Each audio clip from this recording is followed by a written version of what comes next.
भारत के विदेश मंत्री ने इलेक्शन के मामले में विदेशियों की लगाई class. And if they criticize our democracy, it's not because they lack information.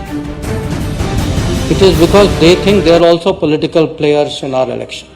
जी हाँ दोस्तों, देश के अंदर इलेक्शन हो रहा है, सोशल मीडिया का जमाना है, तो विदेशी भी भारत के इलेक्शन के अंदर अच्छा खासा इन्फ्लुएंस करते हुए दिखाई दे रहे हैं। विदेशियों से हमारा मतलब ये है कि जो भारत के लोग हैं विदेशों के अंदर रहते हैं और जो विदेशों की सरकारें हैं वो भारत के मामले के ऊपर अलग अलग रिएक्शंस जो देती हैं। ताज़ा मामला निकला है भारत के विदेश मंत्री सुब्रमण्यम जयशंकर जी का। उन्होंने कहा कि देश के अंदर इलेक्शन हो रहा है और इस इलेक्शन के अंदर पश्चिमी मीडिया बहुत दिलचस्पी दिखा रहा है और हमें बहुत सारे क्वेश्चन फेस ऑफ करने को मिल रहे हैं इलेक्शन को लेकर। इसके ऊपर विदेश मंत्री ने कहा कि ऐसा नहीं है कि विदेशियों को हमने कोई डाटा नहीं दिया है।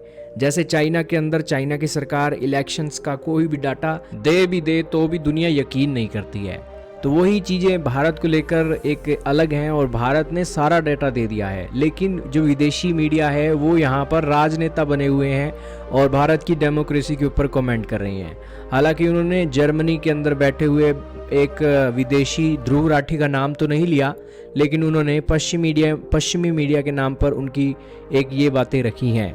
तो यही कारण है कि अगर आप भारत का कुछ भला करना चाहते हो और भारत के ऊपर सलाह देना चाहते हो तो भारत के अंदर आकर इलेक्शन लड़िए, तब आपको पता लगेगा कि आखिरकार कितनी बड़ी मुसीबतें हैं।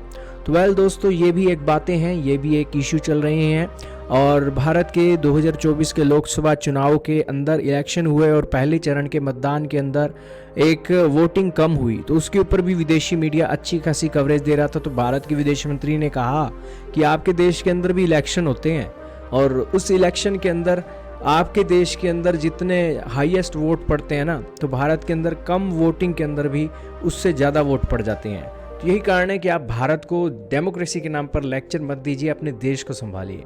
खैर दोस्तों, ये कोई नई बात नहीं है, लेकिन जब ये एक हस्तक्षेप की बात आती है तो भारत के अंदर कुछ ज़्यादा ही हस्तक्षेप होता हुआ दिखाई दे रहा है। तो वेल, जो भी हो दोस्तों, आपका क्या मानना है कमेंट में बताइएगा।